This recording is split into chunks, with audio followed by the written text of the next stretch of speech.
Bom, para coordenar a mesa sobre a logística de transporte como fatores de desenvolvimento regional e economia de baixo carbono, aliado ao enfrentamento da pobreza, convido o diretor de estudos da CEI, Edgar Porto.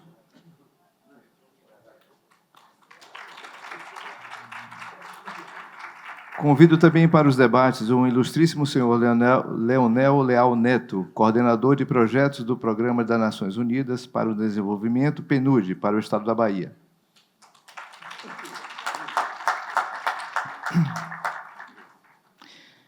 Também o coordenador do Grupo de Trabalho Intersetorial de Logística de Transporte do Governo da Bahia, o senhor Antônio Alberto Valença.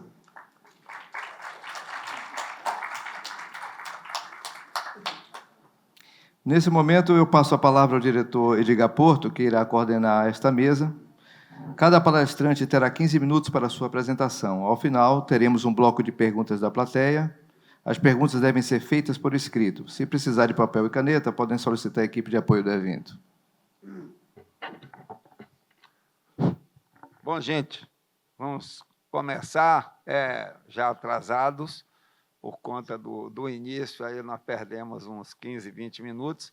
Então, eu pediria aí a todos a compreensão para a gente acelerar um pouco o nosso passo aqui nas apresentações. Inclusive, eu mesmo vou ter que reduzir um pouco a fala, mas tem algumas questões que é necessário que sejam explicadas para vocês compreenderem melhor o processo. Bom, vocês vão ler, evidentemente, eu espero que vocês leiam as publicações, mas queria dizer para vocês algumas coisas básicas sobre os dois temas que estão sendo trabalhados.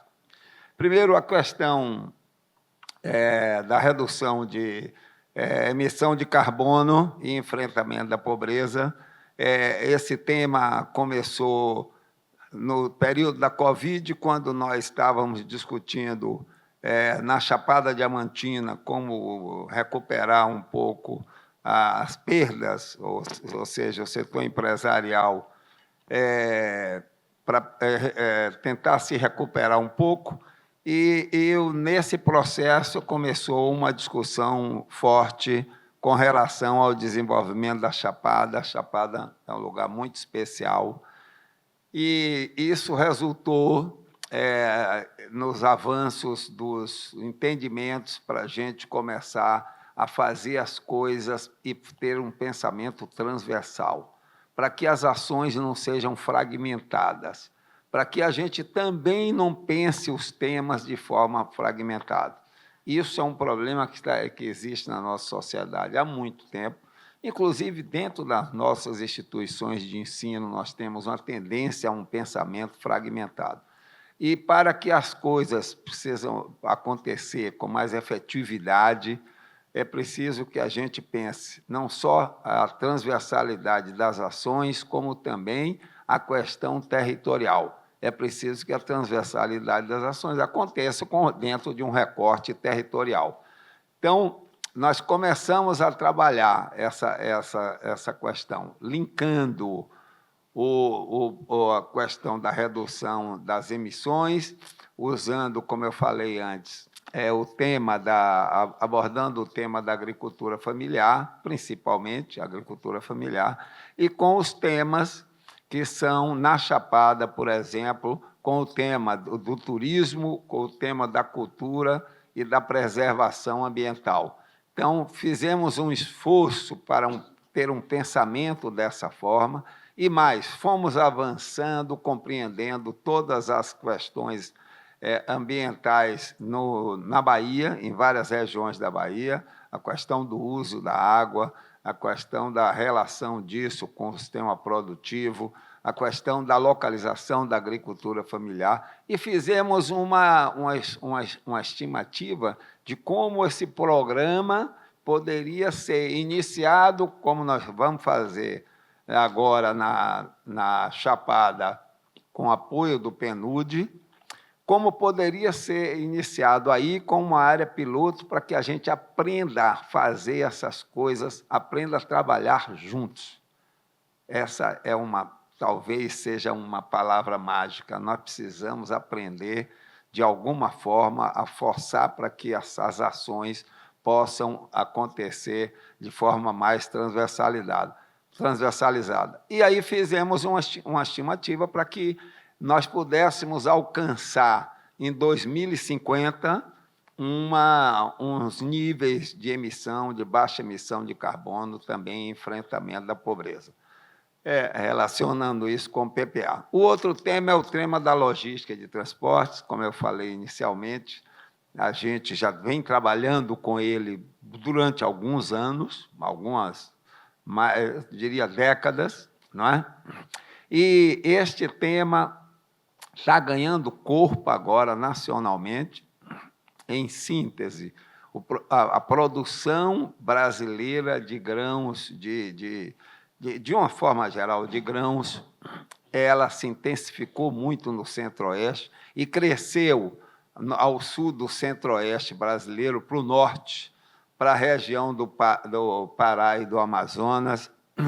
Isso está exigindo saídas de escoamento desta produção e entrada de produtos importados, ou seja, está exigindo que essas regiões comecem a ter um embate muito forte para saber como é que se muda o modal rodoviário e concentrado nas exportações, principalmente no Sudeste, para você fazer isso em outras regiões do Brasil.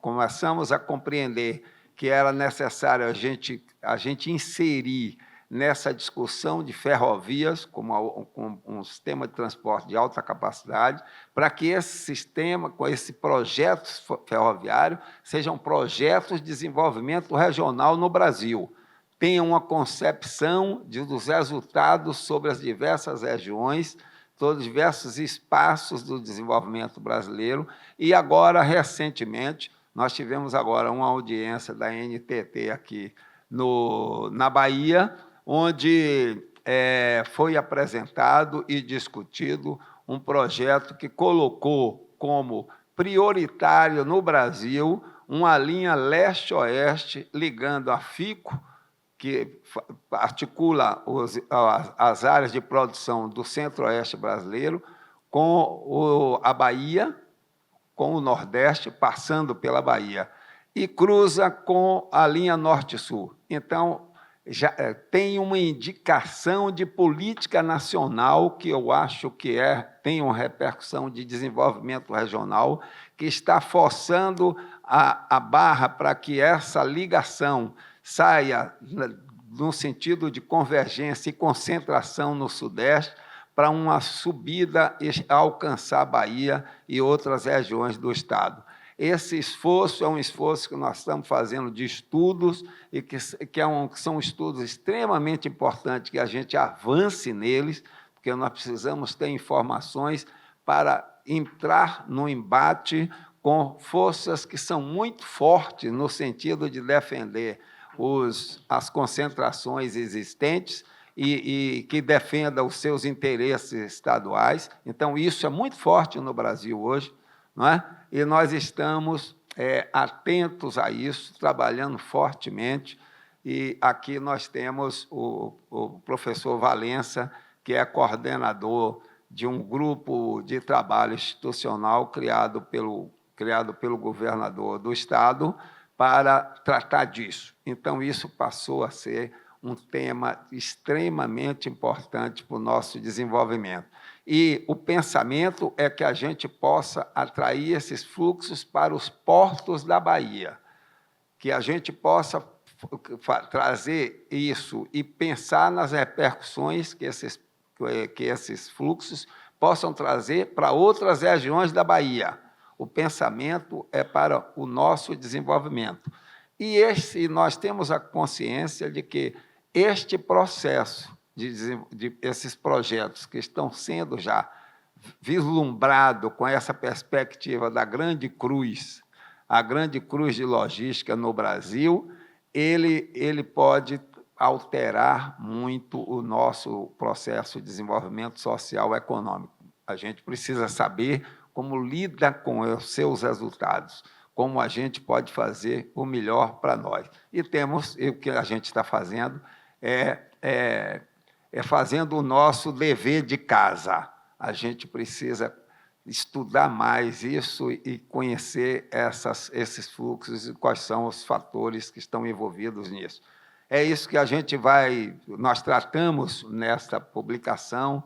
O professor Valença vai cuidar muito desse tema aqui, e o PNUD está nos ajudando muito com os outros temas, o outro tema da emissão de carbono, e vai também, em seguida, vamos ter uns trabalhos aí contratados nessa área de logística. Em breve, a gente anuncia para vocês.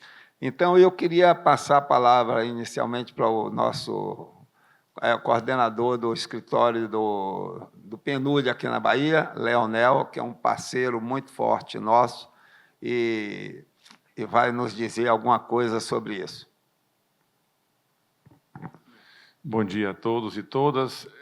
Enquanto vou fazendo essa breve saudação, eu queria pedir à equipe de apoio, se puder projetar um PowerPoint que eu mandei mais cedo, para a gente fazer um segmento e para vocês verem também de uma forma um pouquinho mais didática. Mas eu queria agradecer, professor Edgar, pelo convite que foi feito ao PNUD, pela oportunidade de estar aqui debatendo um pouco com vocês, em companhia também do professor Valença, sobre as ações que o PNUD tem feito aqui na Bahia, no Nordeste, no Brasil, muito nessa perspectiva da integração, transversalidade, que foi abordada agora há pouco. Mas eu não poderia começar a minha intervenção sem fazer, por óbvio, uma saudação à equipe da SEI, que está organizando esse evento e que organiza de forma tão sistemática todo o Pensar Bahia, não somente fazendo aí já um trocadilho com o nome do evento, mas pensar de uma forma efetiva, com produção acadêmica, com produção textual, com produção de fatos, de dados empíricos que permitam a tomada de decisão com base em evidência, que é também uma premissa do Programa das Nações Unidas para o Desenvolvimento. E nesse momento em que o PNUD, nesse momento em que a SEI completa 30 anos, eu queria cumprimentar o superintendente, o doutor Acácio, e junto com toda a sua equipe, Acácio, pelo trabalho dinâmico, acelerado e intenso que a gente vem acompanhando lá na SEI, de prazos cada vez mais exíguos e qualidade nos estudos, e aprofundamento nos estudos, e parcerias internacionais, e trazendo aquilo que pode contribuir com o trabalho da SEI, e contribuindo com o trabalho da SEI, a gente tem certeza que contribui com o governo do Estado da Bahia e com toda a população do Estado. A partir da provocação que foi feita, portanto, obrigado pelo convite, mais uma vez, Acácio, e parabéns também pelo trabalho que vocês todos, sob a sua liderança, têm realizado. Eu queria, muito rapidamente, me parece que são 15 minutos, não é isso? Deixa eu tentar controlar aqui para não passar muito desse prazo, mas eu queria falar um pouquinho sobre aquilo que o PNUD tem feito, e temos feito de forma integrada. A gente entende o PNUD, que é o Programa das Nações para o Desenvolvimento, como sendo... Você me empresta esse negocinho aqui para eu poder... Eu acho que é por aqui que eu vou passar isso. Como sendo uma plataforma de conhecimento à disposição do governo do Estado. O PNUD é a agência da ONU que tem responsabilidade pela agenda do desenvolvimento. Nós estamos presentes em 170 países e regiões e trabalhamos fundamentalmente com a exclusão, a redução das desigualdades, a redução ou a eliminação da exclusão social, em particular com a implementação da Agenda 2030. Eu vou falar isso um pouquinho mais rápido, porque é uma breve apresentação do trabalho do PNUD. Eu quero focar objetivamente naquilo que nós temos feito, tanto aqui na Bahia quanto na região Nordeste, de forma integrada e transversal, como foi a proposta. A partir do apoio do PNUD, a gente tem conseguido prestar todo o suporte necessário ao governo do Estado na parte de apoio técnico, gerencial, na parte toda de inteligência também. E a gente tem trabalhado em parceria também com universidades, tem trabalhado em parceria com diversas outras instituições voltadas para o desenvolvimento regional. O PNUD é, resumindo, a estrutura da ONU responsável pela integração da Agenda 2030 e também pelos ODS. Então, embora a gente tenha no âmbito das Nações Unidas estruturas pontuais que mergulham mais em uma ou outra temática, por exemplo, o Unicef trabalha com criança e adolescente, o Unesco trabalha com educação e cultura, o PNUMA com as questões de meio ambiente, A Unido trabalha com as questões industriais, mas a integração de todas essas temáticas, secretário Ronald, ela se dá a partir de um trabalho de articulação que o PNUD faz, tendo como foco o desenvolvimento, e desenvolvimento compreendendo aí, Edgar, a melhoria da qualidade de vida para a atual geração, sem comprometer os recursos com as gerações futuras, né, dentro do conceito de desenvolvimento sustentável. E nós temos trabalhado aí com os 17 ODS, e eu confesso que era para ter atualizado essa apresentação, porque o governo brasileiro, no ano passado, propôs, e o PNUD encampou essa campanha, de termos um 18º ODS, que é exatamente o combate ao racismo, à discriminação e o fortalecimento e o empoderamento da mulher. Portanto, o PNUD tem trabalhado no Brasil com os 18 ODS, em parceria com o governo federal, com estruturas regionais e com o governo do Estado da Bahia. E nós temos alguns focos, obviamente. Fundamentalmente, o PNUD está onde mais precisa. Então, nós estamos em Brasília, a estrutura central do PNUD de representação fica em Brasília, mas nós temos 3 escritórios regionais, Acácio, que ficam aqui na Bahia, no Piauí e em Belém, que são regiões do Brasil com algumas fragilidades socioeconômicas e com grandes potencialidades também. Então, a nossa presença aqui se dá no sentido de apoiar as estruturas de poder local, tanto governos estaduais, municipais ou estruturas regionais, como eu falo daqui a pouquinho, mas também aproveitar as potencialidades que não são poucas aqui na Bahia, particularmente no âmbito da transição energética e da inclusão social. Essa estrutura é a Casa da ONU, lá em Brasília. O Cássio já esteve lá visitando, assinando documentos lá, então essa é a estrutura que a gente tem lá em Brasília. E, a partir do escritório aqui da Bahia, a gente tem um conjunto de projetos que eu vou apresentar rapidamente. O PNUD tem uma estrutura física e presente, permanente aqui na Bahia desde 2005, portanto, já se vão 20 anos. Ficávamos localizados exatamente ali no elevador Lacerda, mas, nesse último ano, a Prefeitura está fazendo uma reestruturação de todo aquele sítio histórico, e nós estamos em transição para outro espaço, mas, efetivamente, o PNUD tem uma estrutura permanente aqui na Bahia desde 2005, e eu trabalho para o PNUD desde 2019, já se vão aí quase 6 anos. O que eu queria falar muito rapidamente, professor Edgar, é que a gente tem aqui na Bahia um conjunto de fragilidades. Eu sou baiano também, sou do interior do estado, de Vitória da Conquista. Nós temos aqui na Bahia um conjunto de fragilidades que são bastante significativas. Quando a gente olha o PIB per capita, quando a gente olha o IDH, quando a gente olha os indicadores de educação, quando a gente olha a renda, o orçamento per capita das estruturas, são todas elas muito frágeis.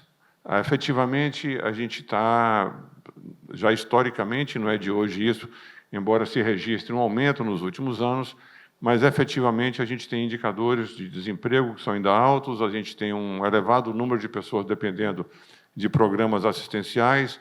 A gente precisa, de forma geral, melhorar alguns dos indicadores que a gente tem aqui na Bahia, sobretudo de inclusão social, até porque a Bahia, e o próprio governo do Estado tem dito isso com alguma recorrência, é um Estado rico, mas muito desigual. E essa desigualdade, seja do ponto de vista setorial, espacial, ou mesmo de gênero, ou mesmo racial, ela se apresenta em todos os estudos que a CEI faz, são indicadores muito presentes, do ponto de vista de todos os indicadores que a gente vai olhar.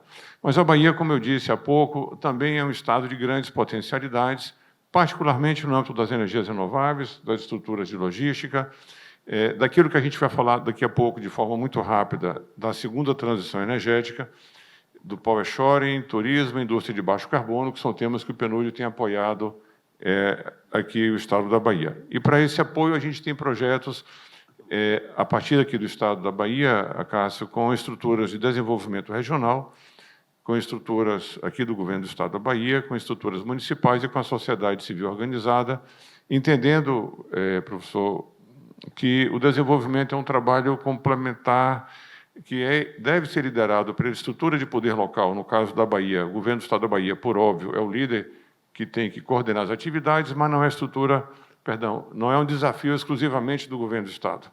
O governo do estado, se não contar com o apoio do governo federal, se não contar com o apoio das prefeituras, do setor privado, da inteligência, da academia, o governo do estado sozinho não tem a capacidade de induzir o desenvolvimento regional, o desenvolvimento do estado, o desenvolvimento integrado, multissetorial que a gente entende ser fundamental. Por isso, o nosso trabalho aqui ele se dá em articulação também com a Sudene, e é um projeto que nós temos já há bastante tempo. Nós anteontem, estávamos em Brasília assinando um novo PRODOC, Acácio, lá com o superintendente da Sudene, e vendo, inclusive, dois grandes pilares que vão nortear esse projeto, Ronald, que é trabalhar a governança para o desenvolvimento regional, tanto governança interna da Sudene, quanto governança externa, porque a Sudene precisa dialogar com um número relativamente grande de parceiros para induzir o desenvolvimento, como também trabalhar a inclusão socioprodutiva, tendo como eixo central a inovação. Portanto, esse projeto que a gente já tem com a Sudene e o novo que foi assinado anteontem, trabalhará alguns temas que são muito caros ao governo do Estado da Bahia, razão pela qual eu até recomendo... 5 minutos. Razão pela qual eu até recomendo que a gente aproveite o PNUD como uma plataforma, Edgar, e utilize essa sinergia do trabalho que a gente já tem com a Sudene e utilize também a sinergia do trabalho que a gente faz com o consórcio de governadores, que o PNUD também presta um apoio bastante substantivo. Nós vamos trabalhar, e digo muito rapidamente, porque o tempo está muito escasso já, nós vamos trabalhar com a Sudene no Laboratório de Inovação Financeira, para que a gente consiga ter aqui na região Nordeste um ambiente propício para novos mecanismos de financiamento do desenvolvimento, aquilo que a gente tem falado, Acácio, de blended finance, de financiamentos mistos, de trazer outros parceiros estratégicos para poder apoiar o desenvolvimento, inclusive com recursos privados, nacionais e internacionais, que são estratégicos. Portanto, na minha primeira abordagem, eu diria, Edgar, que o PNUD tem trabalhado a questão regional e queria reforçar esse papel de entender o PNUD como sendo uma plataforma de integração e de complementaridade.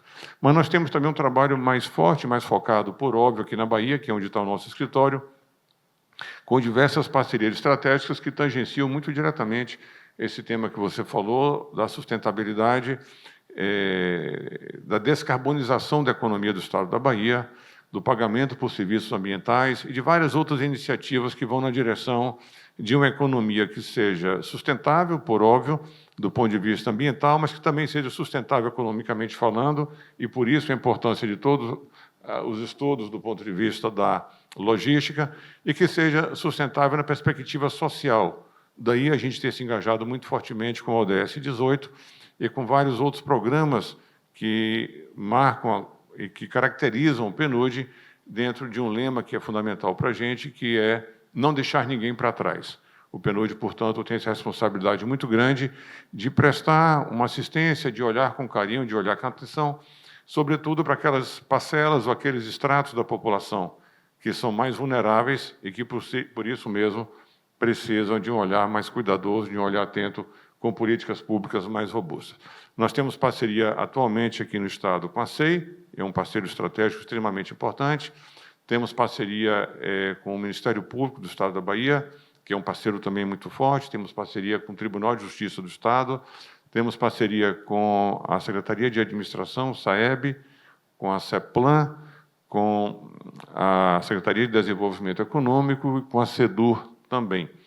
Em todos esses projetos, a gente tem buscado fazer integração setorial e trabalhamos, me parece que na época do Ronald ainda, a construção lá do PDI, que era o Plano de Desenvolvimento Integrado, entendendo que essa segmentação que você fez referência, Edgar, e essa excessiva fragmentação no planejamento, ela não é boa, por óbvio, e não resulta em sinergias. Ao contrário, ela fragmenta e divide e gera dispêndio excessivo e desnecessário de recursos. Portanto, o PNUD tem trabalhado aqui no governo do Estado, focando esses três grandes pilares, a questão ambiental, a questão econômica e a questão social.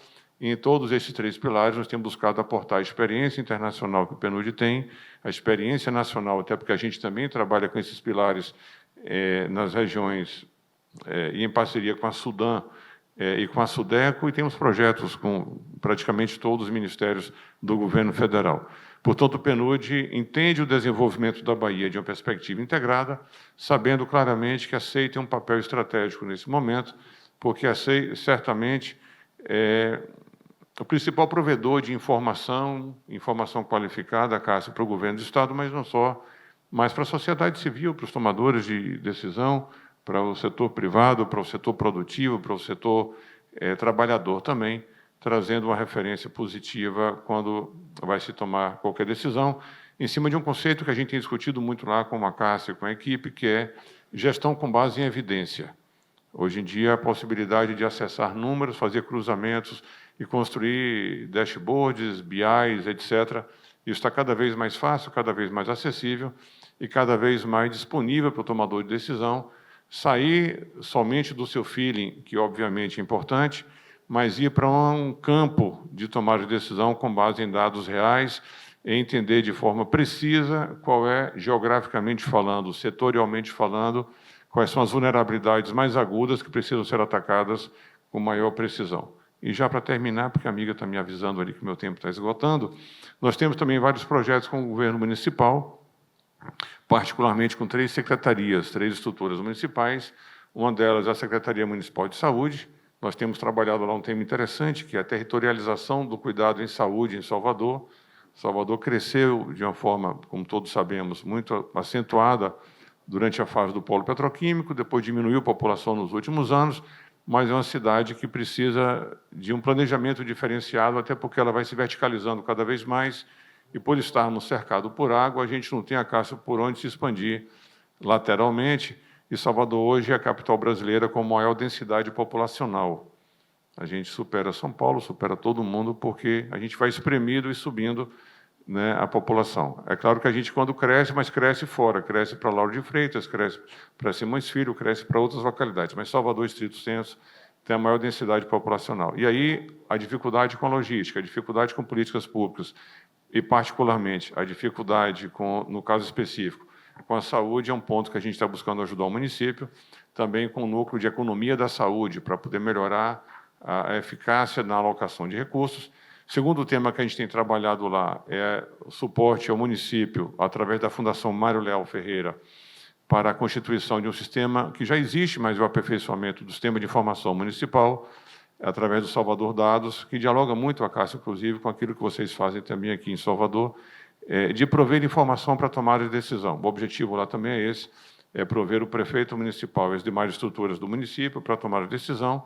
E, por fim, é o trabalho que a gente tem buscado fazer com a SENDEC, a partir de um projeto que eles começaram a implementar, já está funcionando, que é o PIX, que é o Programa Integrado de Concessões e PPPs, que o PNUD tem uma larga experiência, tanto no Brasil quanto globalmente, entendendo que cabe ao município, cabe ao poder público, obviamente, toda a regulação, toda a parametrização dos serviços públicos e, muitas vezes, a oferta, mas não a totalidade dos serviços, ou a totalidade das ofertas de infraestrutura e serviços públicos, alguns dos quais poderão passar para o setor privado, desde que regulado e monitorado pelo setor público.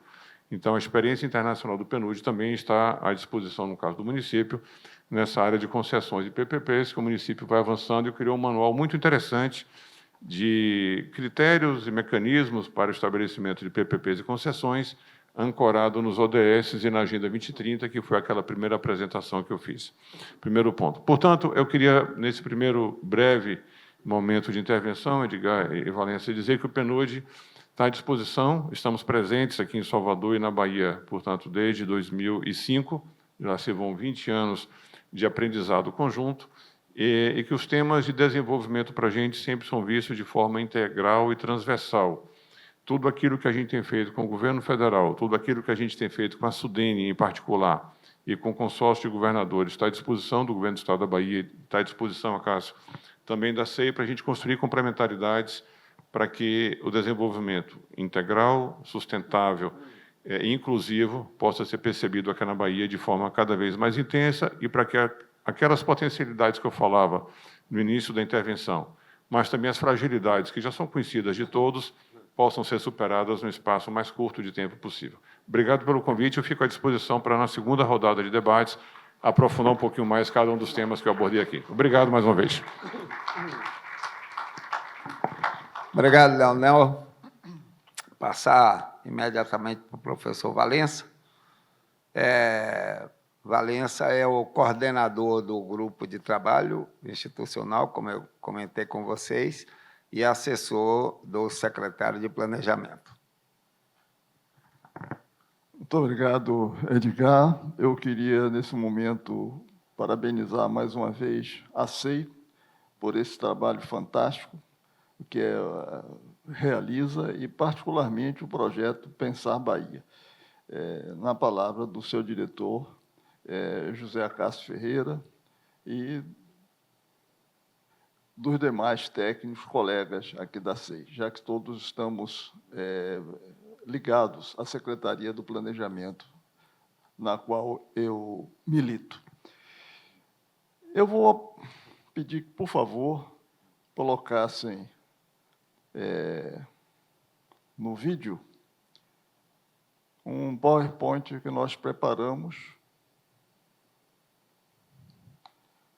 para dar uma sequência lógica e organizada a essa conversa de 15 minutos. Enquanto isso não é feito, eu queria fazer uma ressalva, talvez, dizer que a minha intenção aqui não é discutir tecnicamente a questão logística como fator de desenvolvimento, mas sim demonstrar a importância que o Estado da Bahia tem para a logística nacional. Eu diria que a Bahia é um Estado eminentemente voltado, seria um Estado eminentemente voltado para a logística, em primeiro lugar. Então, é isso que eu vou procurar destacar no sentido bastante amplo. Eu pediria, então, que colocasse na tela.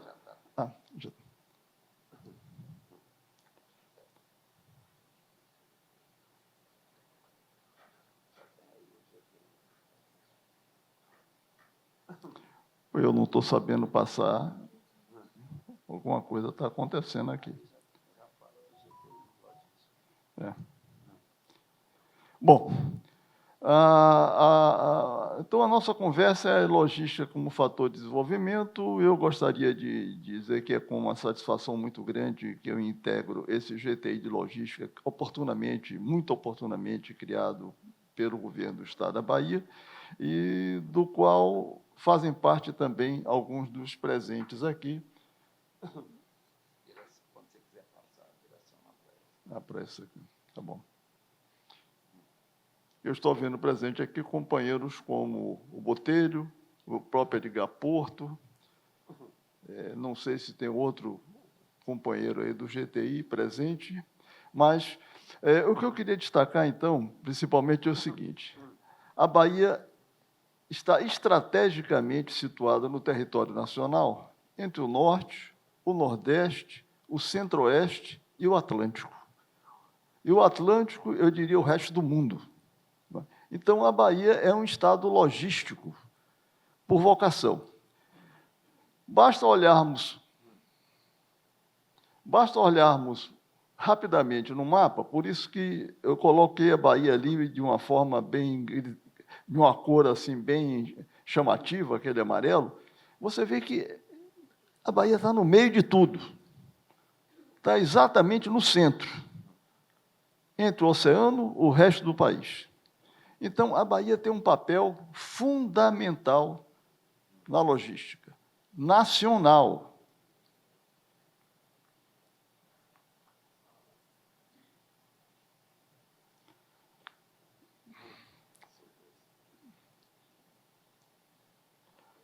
Bom, isso fica ainda mais evidente quando nós olhamos. A Bahia é o único estado do Brasil que faz divisa com 8 outros estados, quase com 9, porque o Maranhão está tão perto que eu digo de brincadeira, pode-se ir a pé para o Maranhão. Quem quiser encarar uma boa caminhada, pode ir a pé para o Maranhão. Então, 8 estados fazem divisa com o estado da Bahia, além de, como eu já tinha dito antes, o Atlântico. Então, isso confirma a vocação logística no plano nacional do estado da Bahia.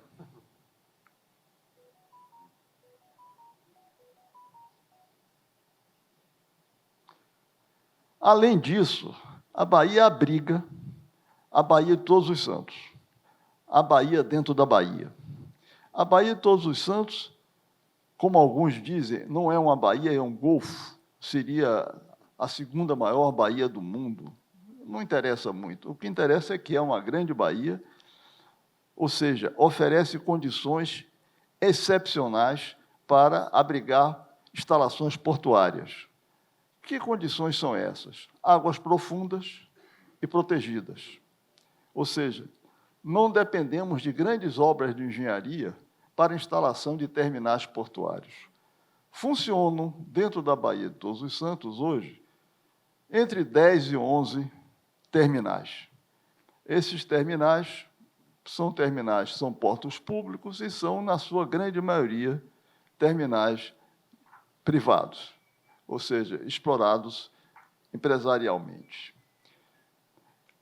Temos, então, essa possibilidade e essa vocação. Aí nós temos casos assim emblemáticos de grandes terminais. O primeiro que está aí no quadro, na tela, é o terminal de contêiner de Salvador. Então, vocês veem esse terminal que recebe navios de 360 metros, 366 metros de comprimento, os maiores navios mercantes em operação no mundo, com a maior facilidade, sem nenhum problema, sem precisar de grandes dragagens, de absolutamente nenhuma obra complementar. Agora, esse terminal ele está encravado na cidade de Salvador. Então, vocês vejam que ali ele apresenta, tem 3 navios operando, né? E tem entre o navio que está mais à direita do vídeo, e uma espécie de uma lagoa, não é? Ou seja, a água do mar, porque aquela área ali é uma área a ser aterrada. E a obra está interrompida porque esse terminal não opera dentro vamos dizer, de sua total capacidade. Opera muito aquém dessa capacidade. Por quê? Porque ele está isolado. Ele precisa de ter acesso, principalmente, ao sistema ferroviário. Ferrovia e porto se complementam. Então, esse terminal de contêiner, apesar de todas as condições muito favoráveis, ele é parcialmente ocioso. Senão, essa lagoa não existiria mais, como pode ser visto aqui no slide seguinte. Seria assim. Mas, como é um empreendimento privado, o investimento só será feito no momento em que se justificar. Não temos um movimento ainda de navios que justifique a complementação da obra. Aqui é outro exemplo de terminal privado dentro da Baía de Todos os Santos, mais precisamente dentro da Baía de Aratu, não é? Que é o terminal marítimo de Cotegipe. É um terminal altamente produtivo, especializado na exportação de grãos, principalmente soja e milho, e também na importação de trigo. É o principal ponto de importação de trigo, ou seja, o pão de cada dia que nós comemos, geralmente o trigo entra por esse terminal de Cotegipe. Agora, o material a ser exportado chega até aí de caminhão, penosamente. Está a 6 quilômetros, passa a ferrovia, a estrada de ferro. Mas a estrada de ferro também não adiantaria muito, porque o estado operacional da estrada de ferro no estado da Bahia é lastimável, é o pior possível, totalmente ineficiente, embora tenhamos um terminal portuário que é um modelo de operação positiva. Aí, voltamos a falar da questão de ferrovia. Nós temos um mapa do Brasil, onde aparecem esses riscos, vamos dizer assim, que às vezes, em tom de brincadeira, disso, parecem umas varizes, não é? Que demonstram o potencial de carregamento para um sistema ferroviário. e vejam que o potencial apresentado na região do estado da Bahia, ele é comparável ao do Sudeste e ao do norte do Brasil, onde está Itaqui, no Maranhão. Ou seja, nós temos todas as condições. Esse foi um estudo feito pela Fundação Dom Cabral, né, que foi contratada na época pela Companhia Baiana de Pesquisa Mineral, que fez um estudo que é vamos dizer assim, um ponto de partida para a retomada dessa questão ferroviária no estado da Bahia. Aí nós temos a parte rodoviária. Infelizmente, o nosso transporte predominante é rodoviário. E nós temos grandes rodovias federais cortando o estado, estão aí em linhas verdes, mas a maioria absoluta dessas rodovias, elas são em pista singular, ou seja, não tem pista dupla, não é? Ou seja, todas elas são rodovias altamente congestionadas. Há dias de que uma simples viagem de Salvador à Feira de Santana leva 5 horas. Não é o normal. Mas o normal também não é o que deveria ser. É um tempo de viagem muito desgastante e de custo muito elevado para o transportador. Aí, uma outra obra importante, não podia deixar de ser referida, citada, a ponte de Salvador e de Itaparica, também é uma ponte importante para a logística no estado da Bahia, é um fator importante, não é? E a hidrovia do São Francisco, o transporte, a hidrovia do São Francisco, ela está totalmente esquecida. Praticamente não há transporte de carga na hidrovia do São Francisco. Poderia ser um modal extremamente favorável para a exportação, para o trânsito de mercadoria no estado, mas a hidrovia do São Francisco, há mais de 10 anos, ela está praticamente esquecida. Não tem outra expressão, não é? A importância da hidrovia do São Francisco é tão grande que ela chega naquele Juazeiro Petrolina, que está ali no centro daquele mapa, é o centro geográfico do Nordeste. Outra vez, uma posição central dentro do estado da Bahia. Ou seja, há um raio, não é? Praticamente de menos de 500 quilômetros entre Juazeiro Petrolina e todas as capitais do Nordeste, todas as grandes cidades do Nordeste. Isso não está sendo também objeto de exploração, digamos assim, de operação. Bom, corri um pouco, preocupado com o tempo, e parece que ainda sobrou tempo. Entendeu? Bom, já que sobrou esse pouquinho de tempo, eu gostaria de reforçar justamente essa observação que eu fiz aqui, a importância que tem o estado da Bahia para a logística nacional. Hoje nós somos líderes mundiais na produção, por exemplo, de soja e de alguns outros grãos, né? E produzimos de forma altamente lucrativa. Mas boa parte desse lucro é consumida no transporte das áreas de produção. Boa parte dessa produção ainda viaja de caminhão ou viaja de trem em ferrovias pouco adequadas para esse tipo de transporte. Então, é mais uma oportunidade que eu tenho aqui de chamar a atenção dessa mobilização que nós temos que estabelecer entre a sociedade civil, entre o empresariado, os governos, no sentido de darmos mais atenção a essa questão de transporte e logística, principalmente no estado da Bahia, que é um estado eminentemente vocacionado para a logística, pela sua posição geográfica, pela sua posição relativa em relação aos demais estados e ao resto do mundo. Era isso. Como já estamos com o tempo muito avançado, é melhor que eu pare por aqui para que vocês tenham condição de também participarem mais desse evento. Muito obrigado.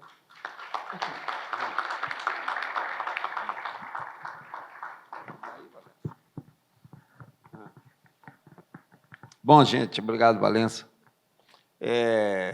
Nós temos aqui 5 perguntas e eu acho que a gente tem que encerrar as perguntas, porque senão nós não vamos cumprir nosso tempo aqui. Às meio-dia a gente encerra a nossa sessão. Bom, Cláudio Mascarenhas, do Verde Trem, Germe, fez uma pergunta, eu vou ler, mas que a pergunta se refere à mesa que passou. Eu vou passar para o pessoal da mesa e a gente faz uma resposta depois sobre isso. Ele diz que sentiu falta de uma abordagem sobre a nefasta contribuição dada pela mídia falada e escrita quanto à criminalidade. Cida, depois ver como é que a gente encaminha isso, essa solicitação de Cláudio. Eu pensei que Cláudio, do Verde Trem, fosse falar sobre o trem, mas ele se interessa. Também? Você tem outra, né, Cláudio? Ok. Bom, Maicon Souza, executivo comercial da Tecon Salvador, Wilson Sons. Complementando a fala de Alberto Valença sobre a obra de expansão do Tecon Salvador, com o aumento das movimentações a partir da rota da Ásia para Salvador, antecipamos a obra que antes seria concluída em 2034 para 27. Ou seja, ele está dando uma notícia, a obra deve ser concluída em 2027. Se Valença quiser fazer algum comentário.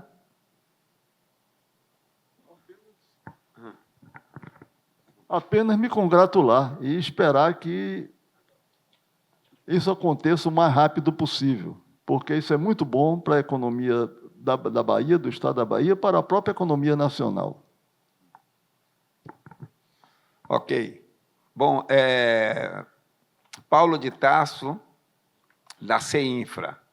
Bom dia. Gostaria de saber quais as perspectivas para amenização para o baixo carbono para áreas industriais, se bem que as fábricas contêm seus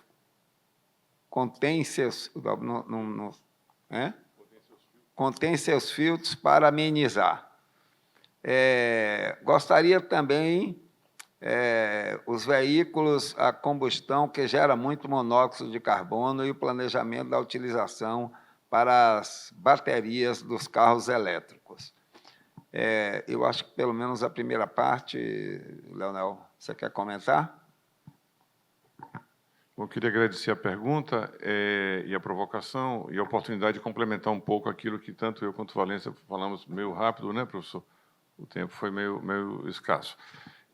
O PNUD tem trabalhado com a Sudene em particular, mas também com o governo da Bahia, naquilo que a gente tem chamado, e com a Cássio em particular, com a SEI, em descarbonização, né, da economia.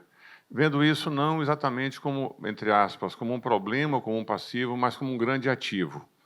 A possibilidade de eletromobilidade, que é um tema, Edgar, que a gente tem discutido com o governo do Estado e também com o Sudene, com o consórcio de governadores, a partir de mecanismos financeiros mais inovadores, a partir de um laboratório de inovação financeira, a partir do conceito de blended finance e de arranjos de engenharia financeira e interinstitucional mais inovadores, vão possibilitar, eu penso que no curto, médio prazo, que a gente tenha uma mobilidade elétrica mais intensa em toda a região Nordeste, particularmente na Bahia, que é algo importante também. Eu faria referência ainda, Edgar, àquilo que a gente está chamando de segunda transição energética. É sabido que o Estado da Bahia e toda a região Nordeste, de forma mais ampla, já fez a primeira transição e hoje 90%, em alguns estados mais que 100% até, da energia gerada, toda ela é renovável. Ou ela é hídrica, aliás, ou ela é a partir de energia solar, a partir de energia eólica. O que a gente percebe ainda aqui na Bahia, em particular, mas em toda a região Nordeste, é que toda essa energia gerada não foi capaz ainda de gerar os empregos e a inclusão social que se espera para a região. Então, foi feita a primeira transição, que foi importantíssima, muito dessa transição foi feita, inclusive, com recurso público, mas a gente está discutindo agora com esses atores regionais e também com o governo federal, como é que a gente apoia a Nova Indústria Brasil dentro do conceito de Power Shoring, que vem a ser a atração de empresas para essa região do Nordeste em particular, que tem o interesse em utilizar energias renováveis para poder produzir produtos, entre aspas, verdes ou renováveis, ou com baixa pegada de carbono. E não somente atrair novas indústrias, mas apoiar também o processo de descarbonização das indústrias e das atividades produtivas já existentes na região Nordeste. Então, o processo de industrialização, seja a partir de novas unidades produtivas, ou o processo de uma industrialização ou de reindustrialização com valor agregado, é uma experiência que o PNUD experimentou com muito sucesso no apoio ao governo da China, em particular, e outros países do mundo também, e a gente está fazendo intercâmbio com essas experiências bem-sucedidas para ver aquilo que se adapta para a realidade brasileira, em particular para a região Nordeste. A gente vai fazer um grande evento agora no mês de junho, que é um congresso liderado pelo governo do Piauí sobre eficiência energética e transição energética, e eu já aproveito e convido a SEI também, convido os mais amigos e amigas para participar desse evento, depois a gente pode disponibilizar as formas de inscrição, mas o PNUD está muito atento a esse tema da descarbonização, mecanismos de financiamento para a descarbonização e estratégias financeiras mais inovadoras para que a Nova Indústria Brasil tenha um impacto mais significativo na região Nordeste, porque é a região que mais precisa dessa transformação.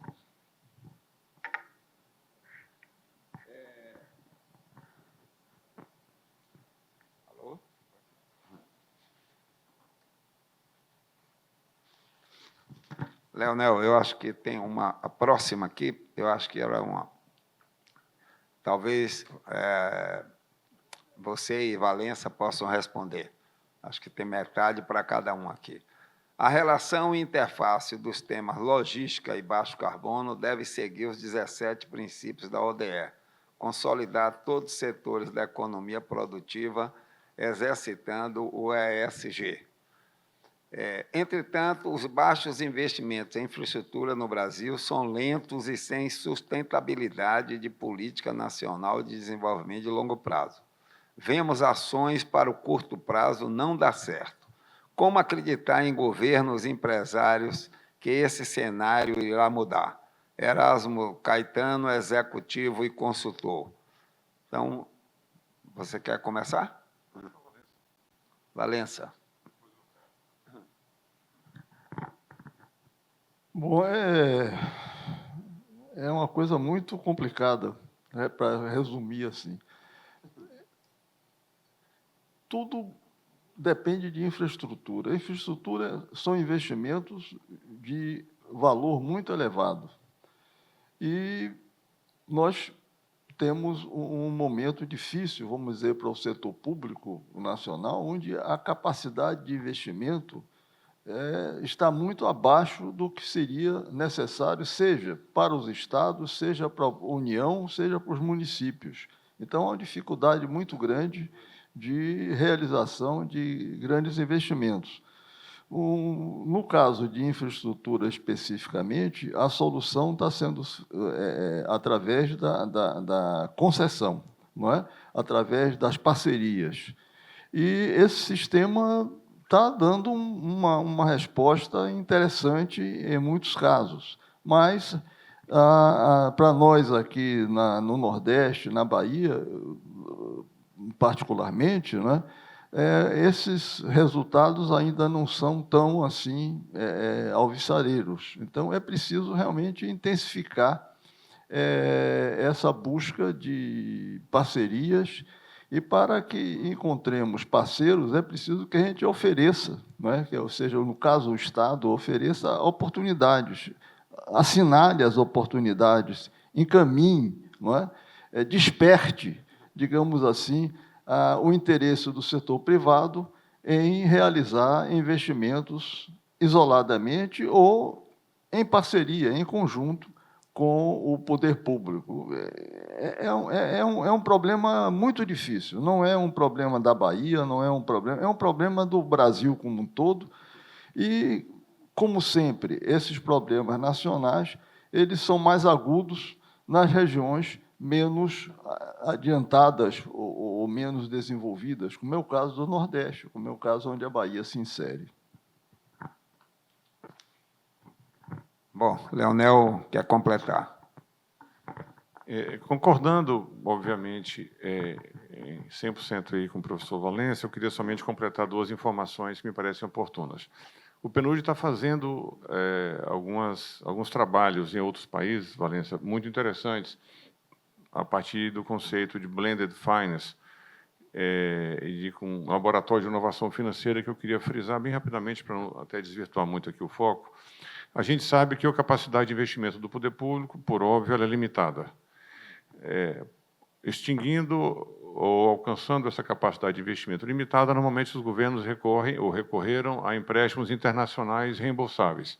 Aí entra o BID, Banco Mundial, CAF, GTZ e vários outros bancos ou instituições financeiras internacionais que aportaram recursos para fazer, sobretudo, obras de infraestrutura, mas também tem um teto do próprio CAPAG e tem um teto de investimento possível por parte dessas instituições, e vários outros tetos são colocados pelo Ministério da Fazenda, ou do Planejamento, ou da Economia, conforme seja o momento político de cada um dos países.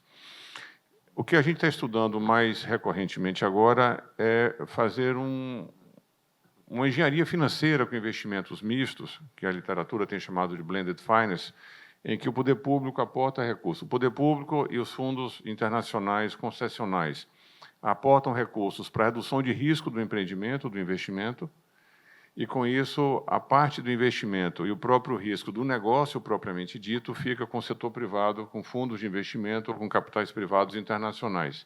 Essa estratégia tem dado certo, em algumas experiências piloto que a gente fez no Uruguai, está fazendo uma coisa na Colômbia. Eu penso, acaso, que a gente podia aproveitar a parceria atualmente em vigor com a SEI, e também com o planejamento, enfim, o PNUD tem parceria com essas duas estruturas do Estado, para colocar sobre a mesa essa hipótese da gente trazer para a Bahia as experiências bem-sucedidas que estão sendo construídas. Isso é construído caso a caso, não tem uma regra única que funcione, mas a gente tem conversado muito com o BID para experiências aqui na região Nordeste, junto com a Sudene também, para aportar recursos mais expressivos, para que esses recursos das organizações multilaterais, acaso não irem 100% para a obra estruturante, mas para esses recursos ficarem um pedaço, sobretudo naquilo que a gente chama de de-risk, né, de redução do risco, e, com isso, você abre uma janela maior para os capitais privados, sejam eles nacionais ou internacionais. Então, reiterando aqui, Edgar, eu coloco o PNUD à disposição, de novo, do Governo do Estado da Bahia, particularmente da SEI e da CEPLAN, para estudar mecanismos inovadores de finanças para infraestrutura que fujam a esse dilema que foi posto há pouco, de que o Estado, de fato, não tem, e efetivamente não tem. Mesmo os Estados mais ricos batem no teto na sua capacidade de investimento, sobretudo em projetos que consomem muito dinheiro e que têm retorno a longo prazo. Bom, obrigado, Valença e Leonel. Eu queria... ele está aqui atrás da TV, eu não estava vendo. Botelho é membro também do GTI, do Grupo de Transporte Institucional, e eu diria o seguinte, Botelho, se você quiser completar algumas das questões colocadas, fica à vontade aí, porque pode ser que você tenha algumas informações mais recentes. Bom, nós temos duas perguntas aqui finais.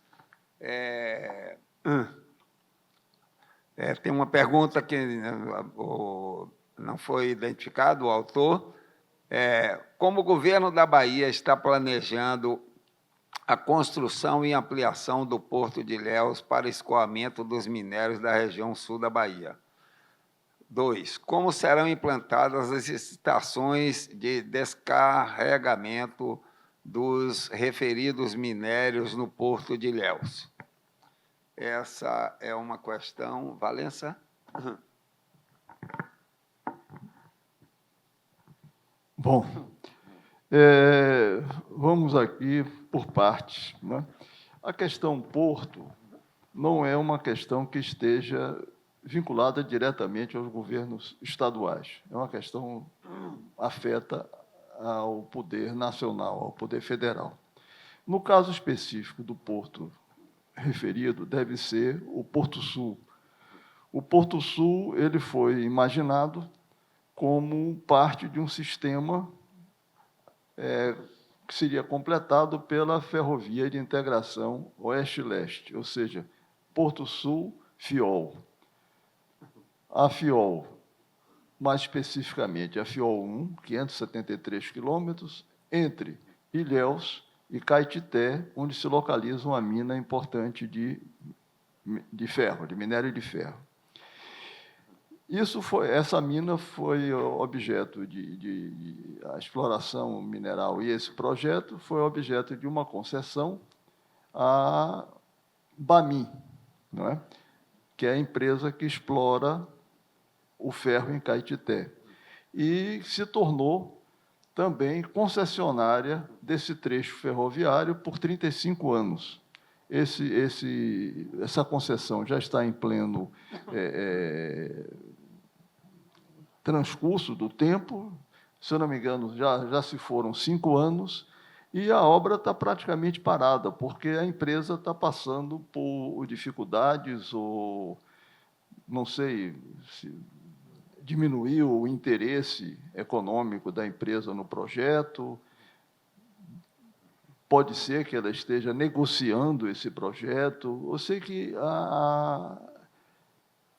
tanto a obra de implantação da ferrovia como a do porto, eu não digo a vocês que estejam inteiramente paralisada, mas ela está a fogo muito brando, ou seja, andando muito lentamente. Esse porto, Porto Sul, é um investimento de um valor muito elevado, porque é um porto oceânico, não é um porto como os portos na Baía de Todos os Santos. A Baía de Todos os Santos ela oferece aos investidores, aos empreendedores, águas profundas e protegidas. No caso lá, a área do Porto Sul, ela é exatamente o inverso disso. São águas não protegidas e não tão profundas, que exigiria, vamos dizer, uma obra muito grande de, inclusive, quase que, vamos imaginar assim, uma ponte em direção no mar, né, saindo da praia, para encontrar as águas profundas e aí proteger essa área para que ela possa abrigar um porto. Então, é uma obra de um custo muito elevado, que essa empresa assumiu, e tal qual a implantação da ferrovia, essa obra também vem sendo conduzida assim, em fogo muito brando, não é? Então, não é uma iniciativa que esteja a cargo do governo do Estado. Evidentemente, interessa ao governo do Estado, o Estado acompanha com interesse esse empreendimento, mas não é uma obra pública. Então, esse porto referido, que é o Porto Sul, é, digamos assim, um assunto que merece ser discutido e aprofundado, não apenas de interesse do governo da Bahia ou da comunidade de Ilhéus, é de interesse nacional. Isso tem que ser realmente cuidado, tratado, não pode ficar à espera de que essa empresa decida se vai ou não continuar a obra, vai ou não executar a obra. É preciso realmente agir de alguma maneira, eu concordo. Obrigado, Valência. Tem uma última questão aqui, de Juan Moreno, da UFBA. Juan é pesquisador da universidade nessa área de transportes e tem dado contribuições às nossas discussões, também nas rodadas nossas que a gente faz sobre o tema. Ele pergunta: bom dia, foram apresentados projetos, entretanto necessitamos uma nova rede intermodal para cargas e passageiros. Temos alguma iniciativa dirigida a um plano estadual ferroviário? Sem rede e território não haverá planejamento. Eu queria passar a palavra para Botelho, para ele tem algum esclarecimento a dar. Depois, eu passaria para Valença para ele fazer os comentários e já fazer suas despedidas, da mesma forma que Leonel. Por favor, Botelho. Bom dia, Edgar. Bom dia a todas e todos. Vou pedir licença para falar daqui, Edgar, que eu anotei alguns tópicos para não correr o risco de esquecer de mencionar nada relevante. De antemão, também já pedi desculpas pelo atraso no evento. A gente teve uma série de agendas hoje pela manhã, mas fizemos o esforço de adequá-las para estar aqui representando o secretário Afonso, da Casa Civil, e prestar nossa homenagem à CEI, à CEPLAN, e a esse evento que vem promovendo discussões de grande relevância para o governo do Estado e para o Estado da Bahia. Então, essa gestão, esse governo, a gente tem buscado honrar a tradição da Bahia no que se refere ao planejamento, infraestrutura, de logística e de transporte do nosso Estado. Nosso Estado ele foi pioneiro na logística do nosso país, com a estrada de ferro Bahia-Minas, com o potencial aproveitado da Baía de Todos os Santos. Na época do boom do cacau, foi muito utilizado a logística através do nosso Estado. E, infelizmente, em decorrência de décadas de desinvestimento e de outros movimentos e pressões econômicas, nossa infraestrutura ela se deteriorou e hoje está aquém do que precisamos. Mas, ainda assim, honrando a nossa história e a nossa necessidade também, o governo do Estado, o governador Jerônimo, o secretário Afonso, têm colocado muita prioridade nessa pauta.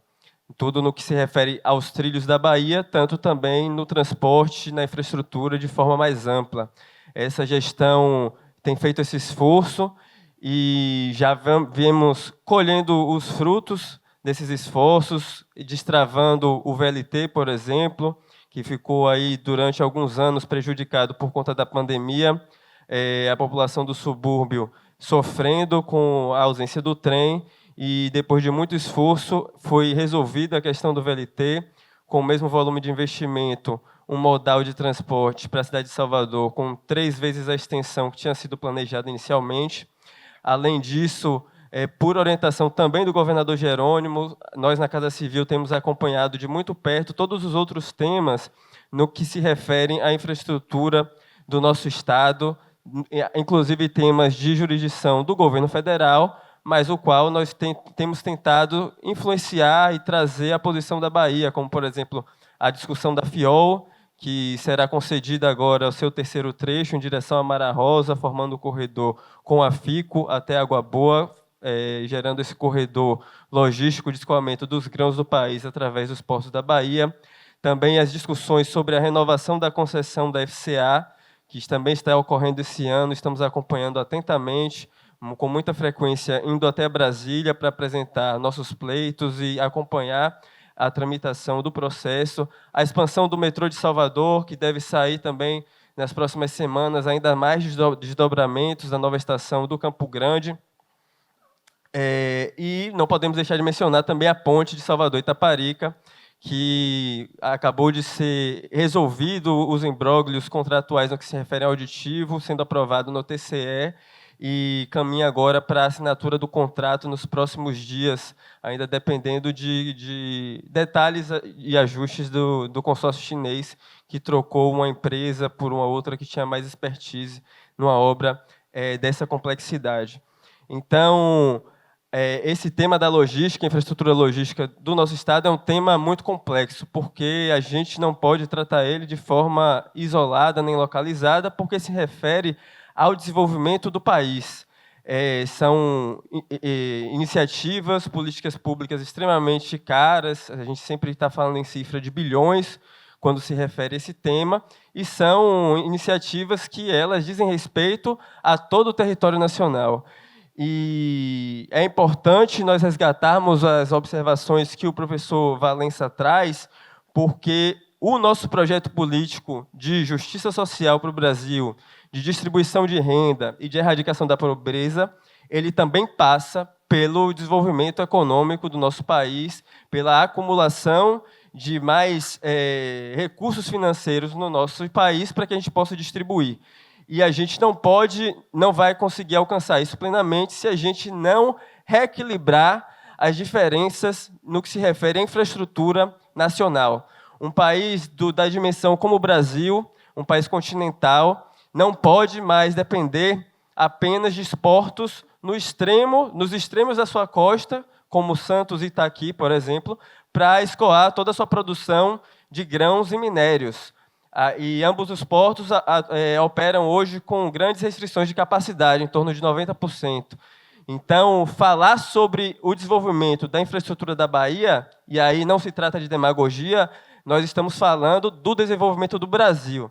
Estamos falando do fortalecimento da nossa soberania e do reequilíbrio das compensações pelo reequilíbrio regional que o Brasil precisa e que sofreu ao longo de décadas com concentração de riqueza e produção em regiões muito específicas do nosso país.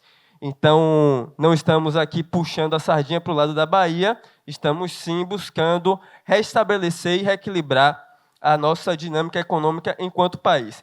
E aí, falando um pouco mais objetivamente, alguns temas que foram colocados aqui, é muito complexo a gente tratar disso porque as cidades brasileiras passaram por um processo de desenvolvimento que as cidades europeias levaram cerca de 150 anos, nós passamos em 50 anos. E isso trouxe para nós problemas muito impactantes no que se refere às adequações urbanísticas, às adequações dos projetos de desenvolvimento, dos planos diretores das nossas cidades, das nossas regiões metropolitanas.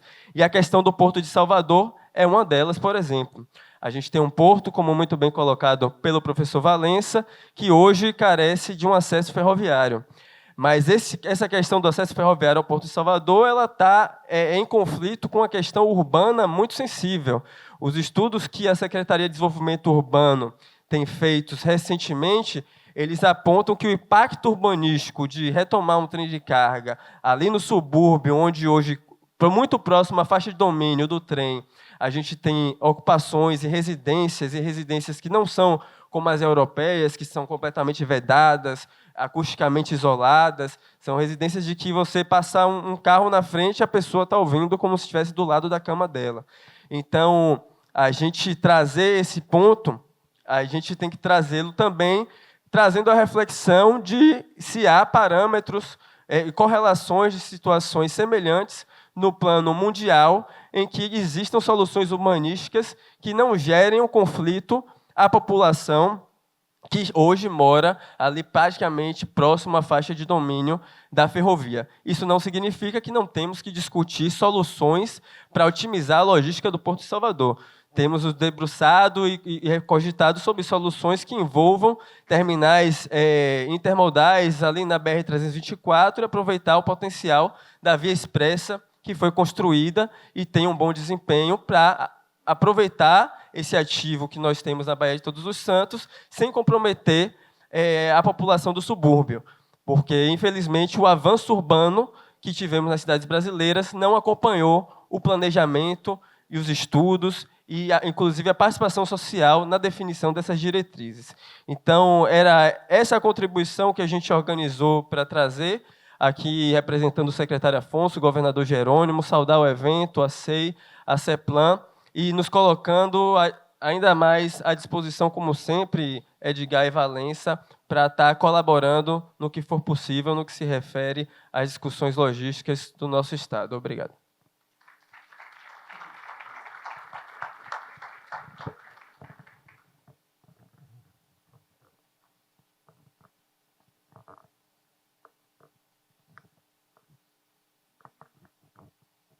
Bom, alô? Obrigado, Botelho. Botelho é representante da Casa Civil no GTI. Bom, para finalizar, gente, gostaria de passar para o professor Valença e depois para... Bom, se vocês quiserem fazer outras observações, fica à vontade, mas a gente, depois disso, a gente finaliza. Não sei se a Cássio quer fazer finalizar aí no geral. Não? Tocamos aqui, né?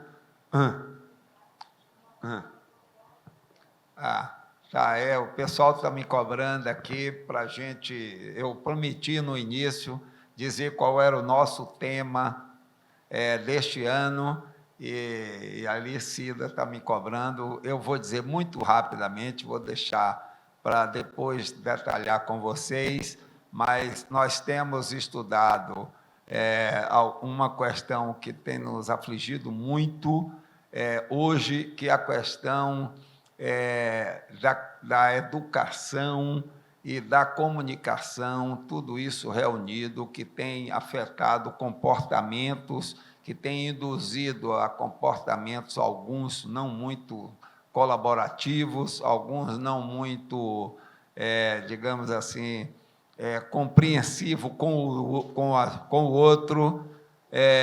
Então, essa forma de utilização das tecnologias de informação, da comunicação, nós vamos tentar compreender melhor isso e trazer para vocês de forma mais clara como isso tem acontecido hoje e como a questão da educação estaria atrelado a essas tecnologias, as informações e esse conhecimento. Estamos chamando isso de ATIC, uma sigla para nós precisamos digamos assim, de um nome que seja mais atrativo, e nós vamos desvendar isso, e queremos fazer isso. É uma discussão nova, a gente precisa fazer isso socialmente, porque sorrateiramente essas comunicações estão minando as bases, estão afetando bastante o comportamento, principalmente dos adolescentes nossos, dos jovens, que estão tendo alguns analistas têm identificado transtornos comportamentais importantes, níveis de suicídios mais elevados, e também comportamentos hoje que têm afetado a maneira como as pessoas convivem socialmente. Então, vamos tentar desvendar esse ATIC, que para nós lembrou bem uma questão ética, que eu acho que nós precisamos tratar isso de forma muito clara. Será o nosso tema. Nós já começamos ouvindo filósofos, pesquisadores e educadores, pessoal de tecnologia, pessoal de informação e pessoal de comunicação. Nós vamos ouvir todos esses especialistas e vamos tentar fazer uma compreensão mais clara desse processo. Os educadores estão inseridos diretamente nisso. Depois a gente anuncia, porque isso faz uma relação com tudo isso que a gente está discutindo aqui agora. Bom, passar para a Valença para fechar seus agradecimentos, depois para o Leonel no final. Bom, agradeço a oportunidade de ter discutido com vocês, apresentado alguma coisa, e chamo a atenção o seguinte: temos que realmente pensar, meditar, aprofundar essa questão de que a Bahia é um estado de importância logística para o país, e procurarmos contribuir com o que a Bahia possa, mais uma vez, oferecer para a nação, e, ao mesmo tempo, o que o Estado possa obter de resultado em favor de sua população, que merece, vamos dizer assim, muito mais do que até agora nós temos conseguido alcançar. Então, espero que tenha sido uma oportunidade para que a gente possa aprofundar nossas reflexões sobre essa questão da infraestrutura, da ferrovia, da rodovia, da navegação, enfim, dos transportes e da logística de uma maneira geral, da sua importância para o desenvolvimento econômico e social do Estado e do país. Muito obrigado. Leonel. Obrigado mais uma vez, Edgar. Obrigado, professor Valência, também pelos comentários. Eu queria registrar muito rapidamente, três pontos que me parecem da maior importância. Primeiro, a relevância, Edgar, desse evento, que eu confesso não me atentava, talvez eu não soubesse, está sendo transmitido também pelo YouTube, não é isso? E, coincidentemente, eu recebi já 2 WhatsApps aqui de pessoas que estavam assistindo a Cássio, o evento, e cumprimentando a minha intervenção, cumprimentando o debate, e eu penso que pensar a Bahia é exatamente isso, a partir da liderança do governo, das instituições públicas, mas envolvendo a academia, envolvendo organismos internacionais, como é o meu caso aqui, e pluralizando e trazendo um processo democrático de ouvir, de trazer o contraditório, de possibilitar diferentes pontos de vista para a gente chegar em convergências mais à frente. Segundo ponto que eu queria falar era sobre o Programa das Nações Unidas para o Desenvolvimento, reiterar o absoluto comprometimento e o compromisso do PNUD com o desenvolvimento da Bahia, entendendo que, sim, a infraestrutura é absolutamente necessária, sim, a formação em educação é necessária, os novos temas que o Edgar trouxe aqui, o impacto das novas tecnologias, inclusive no processo de democracia, e como democracia impacta em desenvolvimento, o PNUD também está comprometido com esse tema, e internamente temos feito debates da maior importância sobre isso. Mas quando nós pensamos em desenvolvimento, a gente pensa sobretudo em pessoas, pensa em inclusão, pensa nas parcelas mais vulneráveis, que particularmente aqui na Bahia são as mulheres e particularmente as mulheres negras.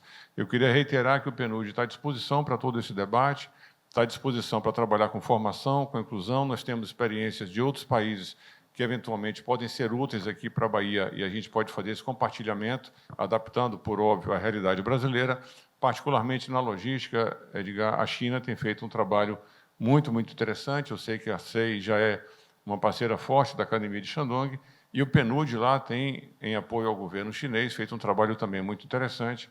Eu reitero aqui a disponibilidade de a gente fazer uma troca de experiências. E, por fim, parabenizar a SEI pelos 30 anos de existência, parabenizar a Cássio e, em seu nome, parabenizar toda a sua equipe técnica por mais essa importante iniciativa e pelo aniversário também. Obrigado pelo convite. Obrigado, Leonel. Gente, para finalizar, eu queria chamar a atenção da capa. A SEI, nos seus 30 anos, está fazendo uma homenagem aos artistas baianos. Em todas essas publicações deste ano, nós vamos ter uma obra de arte de artistas baianos que tenham relação com os temas que estão sendo tratados. Essa é a primeira desta CEP, outras virão aí em breve. Dessa vez, nós escolhemos uma pintura do artista Luiz Santos. Ele expôs e foi selecionado no Salão de Arte da Secretaria da Cultura de 2022, por isso a Secretaria tinha autorização e o governo tinha autorização para utilizar. Ele se dispôs, deu uma contribuição excelente, não pôde vir para o evento, nós gostaríamos muito que ele estivesse aqui, mas ele está morando muito com os índios lá no norte da Bahia, e o trabalho dele é excelente, assim como de outros artistas da Bahia. Vamos incentivar a arte, a pintura, a arquitetura, a dança, enfim, a cultura da Bahia, que é muito rica e merece todo o nosso apoio. Bom, a gente está encerrado, e muito obrigado à presença de todos vocês. Um abraço para todos, até a próxima. A SEI agradece aos palestrantes dessa mesa e com suas excelentes contribuições. E aproveito aqui um momento para fazer um convite para todos os senhores aqui presentes do nosso primeiro Seminário Baiano de Finanças Públicas, que será no dia 10 e 11 de abril, no auditório do Desembahia. As inscrições estarão abertas a partir de amanhã no site da SEI. E aproveito também para registrar nossos agradecimentos aos colaboradores do Seicolab. Convidamos a todos a conhecerem a plataforma Seicolab no endereço estudoscolaborativos.sei.ba.gov.br. Siga também as nossas redes sociais, o SEI Bahia. Boa tarde a todos.